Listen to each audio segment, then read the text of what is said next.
Hello friends, welcome to JNC. Friends, इस video में जो हमारे पास क्वेश्चन है वो पोटेंशियोमीटर पे बेस्ड एक क्वेश्चन है।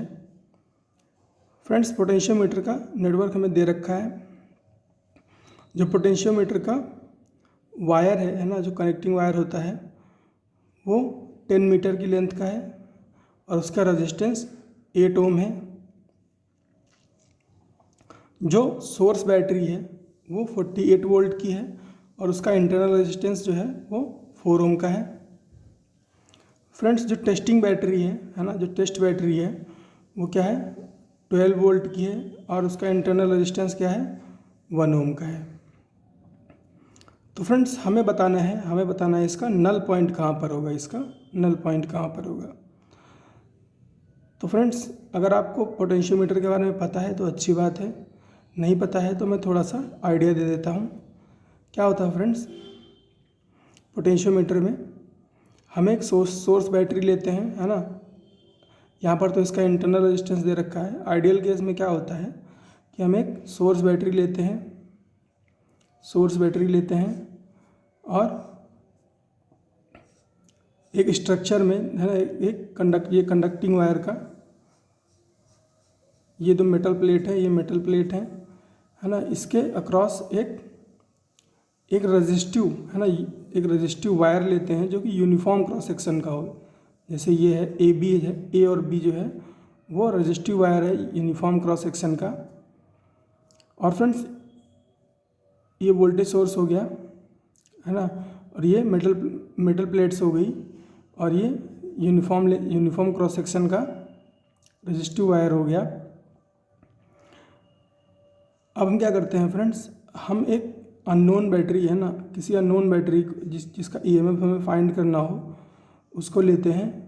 तो फ्रेंड्स, बैटरी है तो उसका कुछ इंटरनल रेजिस्टेंस भी होगा ऑब्वियसली, तो हम उस बैटरी को लेते हैं। मान लेते हैं इसका ईएमएफ ई है और रेजिस्टेंस आर है। अब हम क्या करते हैं, इस बैटरी का जो टर्मिनल है, एक टर्मिनल को जोड़ देते हैं पोटेंशियोमीटर के नोड ए, टर्मिनल ए से, और दूसरे टर्मिनल को जो क्या करते हैं, एक गैल्वेनोमीटर के थ्रू, है ना, एक गैल्वेनोमीटर के थ्रू जॉकी से कनेक्ट कराते हैं इस रेजिस्टिव वायर पर। तो जहाँ पर फ्रेंड्स, जहाँ पर ये गैल्वेनोमीटर नल डिफ्लेक्शन दिखाता है, वहाँ की लेंथ को हम मेजर कर लेते हैं। और जो वायर है ना, ये जो वायर है इसकी जो लेंथ है वो एक स्केल की तरह से डिवाइडेड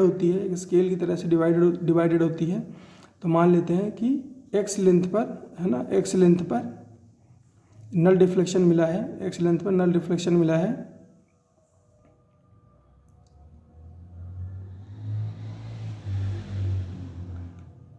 तो इसका मतलब ये होता है फ्रेंड्स, कि ये जो, जैसे इसका वोल्टेज V है ना, इसका वोल्टेज V है, तो इसके इस पार्ट का कुछ रेजिस्टेंस होगा और इसके इस पार्ट का कुछ रेजिस्टेंस होगा। तो हम वोल्टेज डिवाइडर टेक्निक यूज़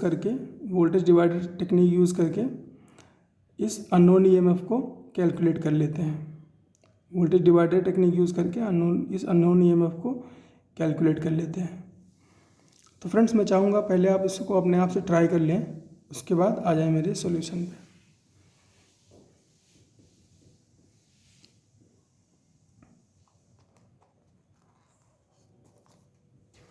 तो फ्रेंड्स, बात करें अगर इस क्वेश्चन के सॉल्यूशन की, तो यहाँ पर हमारे पास एक प्रैक्टिकल बैटरी है जिसका कुछ इंटरनल रेजिस्टेंस भी है ना, प्रैक्टिकल वोल्टेज सोर्स है जिसका कुछ इंटरनल रेजिस्टेंस भी है। और ये जो यूनिफॉर्म क्रॉस सेक्शन का वायर है ना, उसका रेजिस्टेंस कितना दे रखा है, 8 ओम, लेंथ तो 10 मीटर दे रखी है। और जो टेस्ट बैटरी है उसका वोल्टेज 12 वोल्ट है, रेजिस्टेंस 1 ओम है। और हमें इसका नल पॉइंट आइडेंटिफाई करना है। तो फ्रेंड्स, हम क्या करेंगे, हम पहले इस वायर ए बी में, है ना, इस वायर ए बी में वोल्टेज कितना है वो कैलकुलेट करेंगे। पहले हम ये कैलकुलेट करेंगे कि इस वायर ए बी में वोल्टेज है कितना, तो उसके लिए हमें क्या करना पड़ेगा फ्रेंड्स, और हम ऐसा मानेंगे फ्रेंड्स, ऐसा मानेंगे क्योंकि जब हम ऐसा कर रहे हैं तब हम ये मान के चल रहे हैं कि नल पॉइंट पे है सिचुएशन जो है वो नल पॉइंट पे है। और अगर सिचुएशन नल पॉइंट पे है तो इस गैल्वेनोमीटर में करंट है नहीं, तो ये एक आइसोलेटेड सर्किट की तरह से है। तो हम इसमें करंट कैलकुलेट कर सकते हैं, सिंपली कैलकुलेट कर सकते हैं बिना इस बैटरी को इन्वॉल्व किए। तो कितनी करंट बहेगी फ्रेंड्स, इस 4 ओम और इस 8 ओम की वजह से ही करंट है जो है, तो हो जाएगी आई की value voltage divide by resistance. तो 48 divide by 8 plus 4 that is 48 divide by 8 plus 4, 48 divide by 12 that is 4 ampere. तो इस आइसोलेटेड सर्किट में कितनी करंट बह रही होगी, 4 एम्पियर। तो वी बी ए की वैल्यू कितनी हो जाएगी, current into resistance of B A कितना है 8 ओम। तो R A B equal to into I equal to 8 into 4 that is 32 volt. तो बी ए के अक्रॉस कितना वोल्टेज है, 32 वोल्ट। नाउ फ्रेंड्स 10 मीटर में कितना वोल्टेज है, 32 वोल्ट।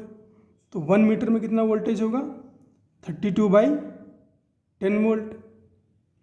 तो x मीटर में कितना वोल्टेज होगा, 32 बाई 10 इंटू एक्स वोल्ट।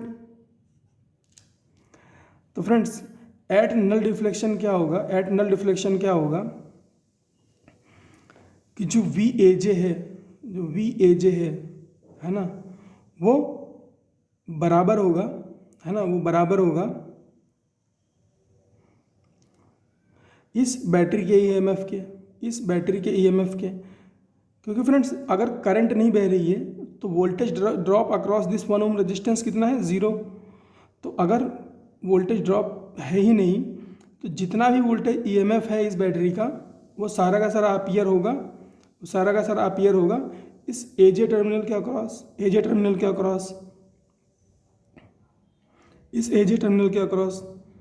तो एजे टर्मिनल के अक्रॉस वोल्टेज कितना हो गया, 12 वोल्ट नल डिफ्लेक्शन के केस में।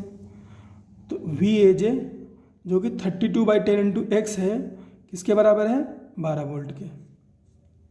तो एक्स की वैल्यू क्या हो जाएगी, 12 गुणे 10 डिवाइड बाई 32।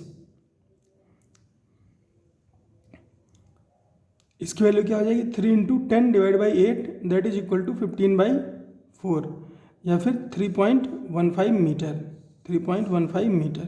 तो इस तरह से फ्रेंड्स हम नल पॉइंट की वैल्यू कैलकुलेट कर सकते हैं इन अ पोटेंशियोमीटर। फ्रेंड्स ये तो एक तरीका है सिंपल करने का कैलकुलेशन, और भी कई सारे तरीके हैं इसको करने के। फिलहाल फ्रेंड्स इस वीडियो में इतना ही, मिलते हैं फ्रेंड्स नेक्स्ट क्वेश्चन में।